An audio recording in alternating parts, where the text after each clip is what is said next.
Namaste Krishna Rao garu. Welcome to IYRTalks, and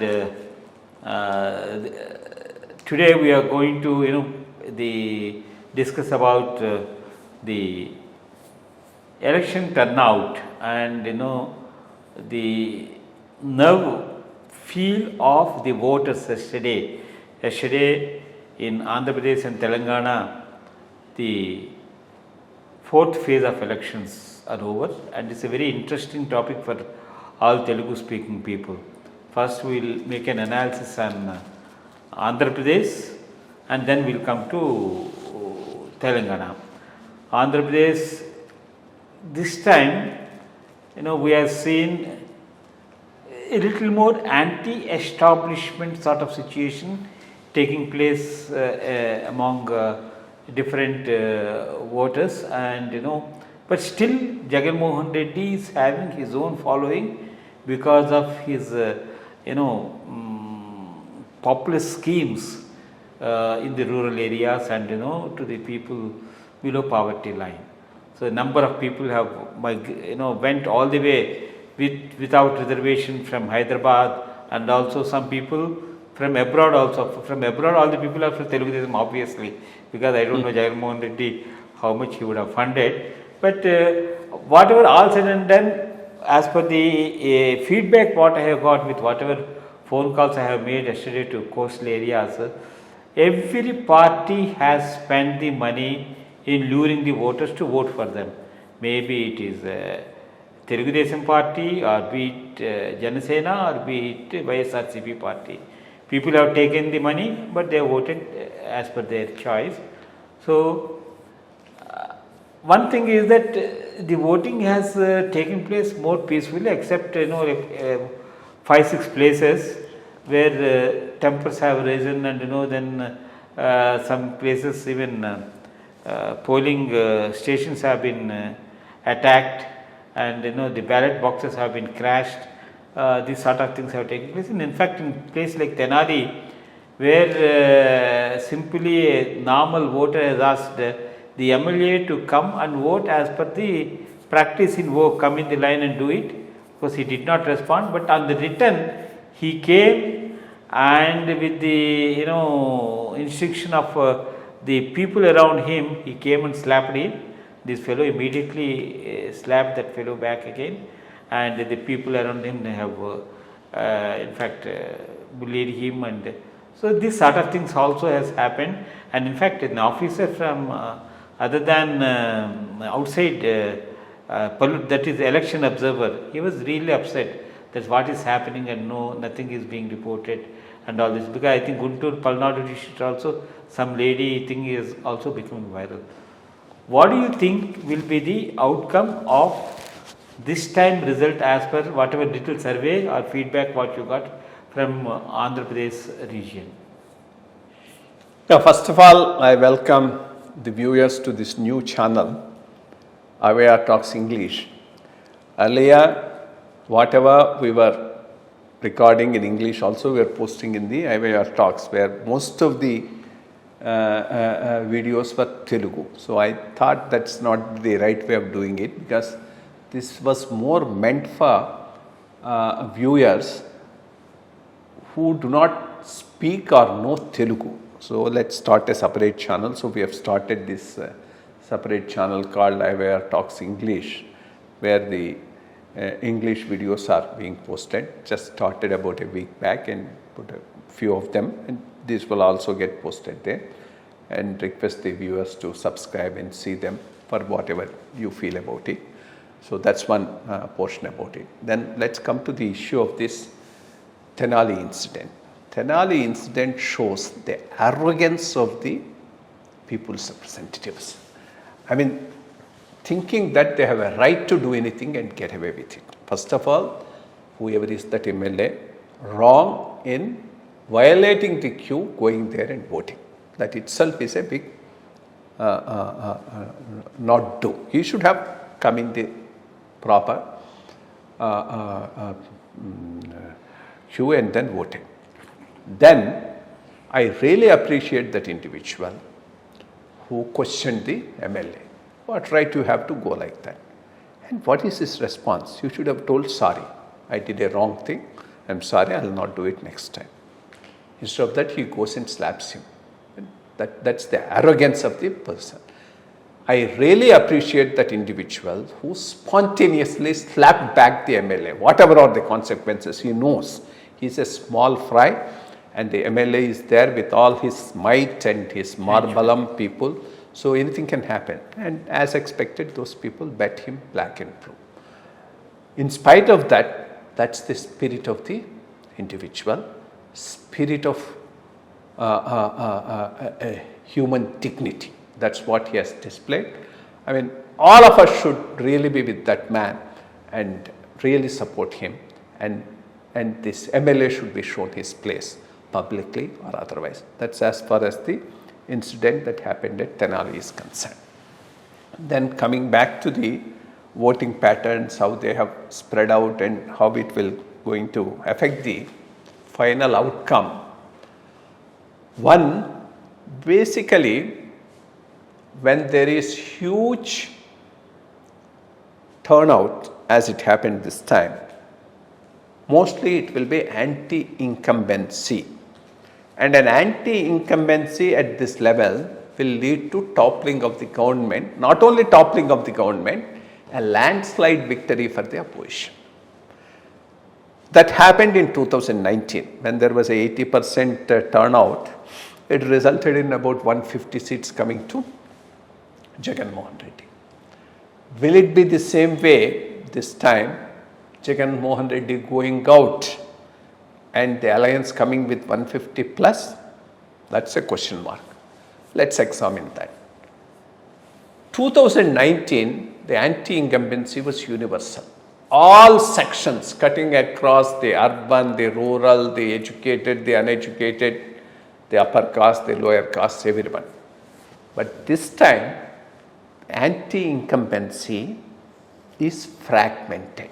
So that's an important thing that we have to remember before analyzing these particular elections.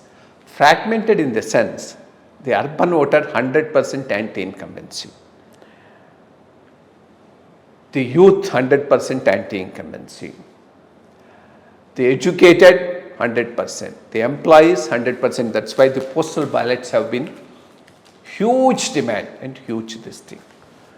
When you come to the rural areas, yes, there's also anti-incumbency there. So there's no doubt about that. But he also has very strong vote banks built up through a number of freebies distributed in the last 5 years. That also applies for the urban poor. So there are strong vote banks he has built up both in the rural and urban area, which can be pro-incumbency. So it's a fight between anti-incumbency and pro-incumbency rather than a wave of anti-incumbency. That's why this time the margins will be thinner and the numbers will also be not that sweeping. This is my observation as far as the 2024 Andhra Pradesh election is concerned.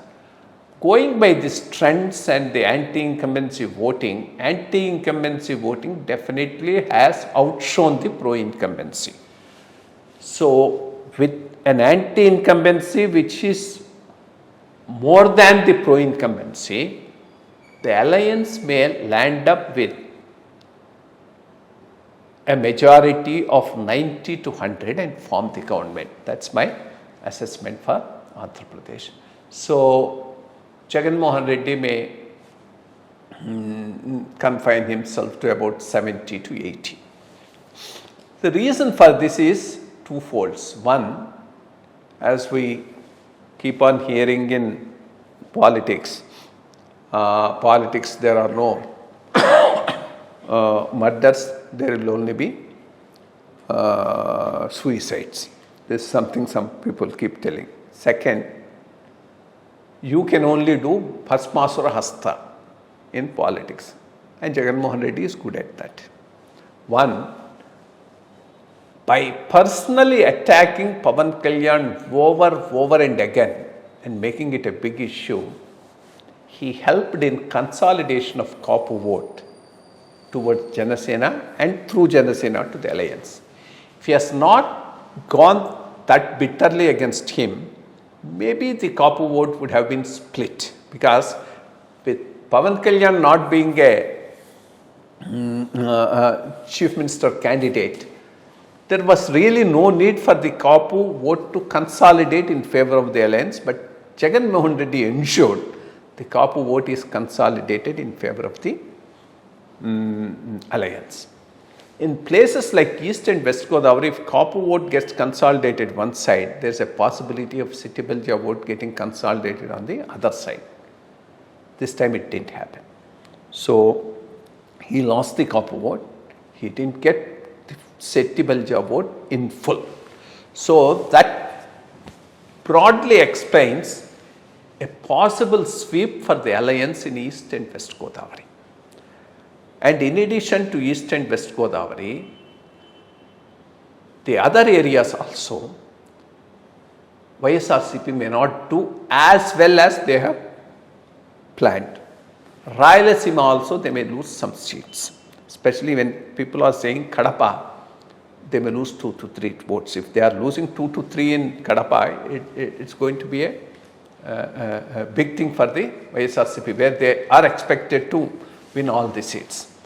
Tirupati they are going to lose because of the bad administration, the bad manner in which they have managed the temple there. So Tirupati is one thing which is certain to lose. So North Coast they may gain some, Rayalaseema overall they may gain some. They will lose substantially in East and West, Krishna and Guntur. And Prakasham in Nellore may balance itself out. So with this, broadly, I would put 100 to alliance and about 75 to Jagan Mohan Reddy's YSRCP. Maybe if it becomes 90, that may become 80. So this is a good thing also for the alliance, because the coalition dharma will be ruling the alliance. Because if it's going to be 120, 130, then Telugu Desam by itself will get full majority. Then they may not really stick to the coalition dharma, and they will not seriously take the coalition partners along with them. But with about 100 confined, they will be forced to take the coalition partners along with them. One thing which really did a lot of damage for Jagan Mohan Reddy is the Land Titling Act. If he was sensible, should have censored that and come with a proposal to withdraw it fully once he comes back to power. Maybe that could have saved a lot of mileage for him, which he didn't do. I mean, that's of course very true of his character, because 2014 also, if he were to announce some debt relief, he could have gained some mileage. He refused to do that. Similarly, this time also, seeing the writing on the wall, he didn't respond to that major issue, which was really taken to the people by Telugu Desam party and their war room just about a fortnight before the election. So all said and done, all these things are playing out and may give alliance about 90 to 100, and YSRCP may end up around 75 to 80. That's my assessment as far as Andhra is concerned. Then, as far as Telangana is concerned, Telangana, one thing good is, after the assembly elections, BRS is slowly getting edged out of the competition. The competition is now coming out between Congress and BJP. In fact, the assembly itself should have been BRS and BJP instead of BRS and Congress. The trend was actually going towards that direction. But for one or two major mistakes that BJP has committed. One, removing Banti Sanjay from the presidentship when he was really taking the fight into the castle of BRS, total fight. His change has cost BJP a lot. Second, sending a feeling that they are not fully anti-BRS, because the mood was anti-BRS and the vote was anti-incumbency. So the moment the the message has gone that BJP is not really anti-BRS. The anti-establishment what got consolidated to Congress. That's how Congress won. It's not based on their own performance or any such thing, but more on a anti-establishment vote consolidating. Even then, it was just a small margin. This time, since BRS is slowly going down, the urban vote, especially Hyderabad and surrounding areas, which went to BRS because they saw it as a big development done by BRS. This time, it will definitely come to BJP, which is giving that infrastructure push all across the country, including Hyderabad. So, all those votes are likely to come to BJP. And with that, my assessment is BJP will end up somewhere around 8 to 10 seats, which is a good thing. And if they really get that amount, the Congress government in Telangana itself will be in a serious trouble. So this is my assessment as far as Telangana is concerned. Thank you, sir. Thank you very much. Let's catch up with another episode.